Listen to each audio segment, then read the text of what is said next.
আলাইকুম, কেমন আছেন? আশা করি ভালো আছেন। এই যে এক ভাই আছে, তার কি অবস্থা? এই তো আছি বলে আলহামদুলিল্লাহ, তোমাদের দোয়ায় কি আছি খবর? ভালোই। কাজ কাম কেমন?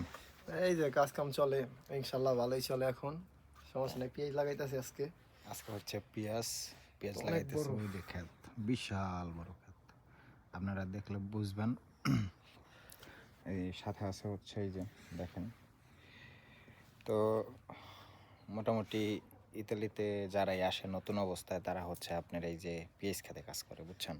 পেঁয়াজ হোক, তারপর কৃষিখাতের সাথে জড়িত, মানে কৃষিকাজ করলে আর কি মোটামুটি ভালো একটা অ্যামাউন্টের স্যালারি চলে আসে। আলহামদুলিল্লাহ ভালোই হয়। আর দেখেন, নতুন একটা লোক আসলে হচ্ছে আপনার ভাষা জানে না, কিছু জানে না, ঠিক আছে? সেই লোকটা আসার সাথে সাথে যদি কাজ পায় তাহলে এর থেকে বেশি খুশি আর কেউ হয় না, বুঝছেন? এই জন্যই হচ্ছে সবাই কৃষিকাজে কাজ করে আর কি। তো আমি বলবো যারা যারা আসবেন তারা আসার সাথে সাথে হচ্ছে কৃষিকাজটা দেখার চেষ্টা করবেন যে কৃষিকাজ কোথায় আছে।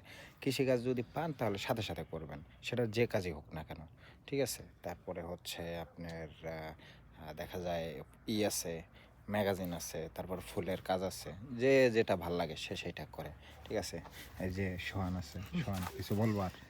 কি কইতাম, মনে করেন নতুন অবস্থায় আইলে এই কৃষিকাজ করা ভালো। একদিক দিয়ে মনে করেন সব দিক দিয়ে সুবিধা আছে। আর বিশেষ করে ভাই আপন মানুষের কাছে কেউ যাইতেন না।